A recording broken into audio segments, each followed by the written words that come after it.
नमस्कार। आज हम हिंदी साहित्य के अंतर्गत आधुनिक हिंदी काव्य के विषय में अध्ययन करेंगे। तो चलिए शुरू करते हैं।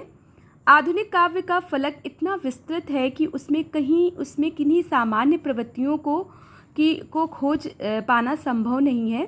भारतीय काल राष्ट्रीय पुनर्जागरण काल रहा तो द्विवेदी युग उपयोगितावाद को लेकर चला। उसके बाद तो हिंदी काव्य विभिन्न काव्यधाराओं में बढ़ता चला गया और प्रत्येक धारा की अपनी विशेषताएं सामने आने लगी। फिर भी मोटे रूप में कुछ ऐसी विशेषताएं खोजने का प्रयत्न किया गया जिन्हें आधुनिक काव्य की सामान्य प्रवृत्तियों के नाम से जाना जा सकता है।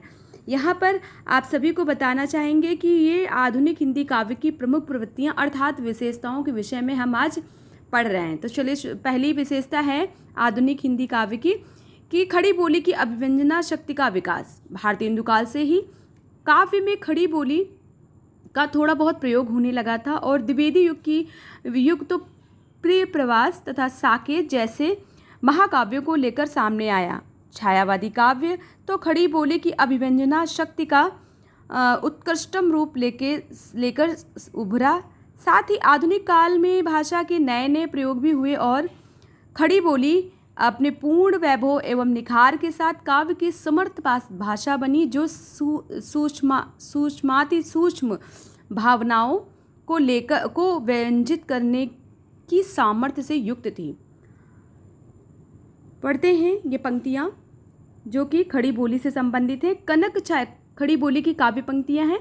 कनक छाया में जब की सकाल, खोलती कलिका उर के द्वार, सुरभि पीड़ित मधुपों के बाल, तड़प बन जाते हैं गुजार, ना जाने ढुलक ओस में कौन, खींच लेता मेरे दृघ मौन। अगली विशेषता है आधुनिक हिंदी काव्य की अगली विशेषता है राष्ट्रीयता का विकास। यह राष्ट्रीय चेतना कई रूपों में सामने आई।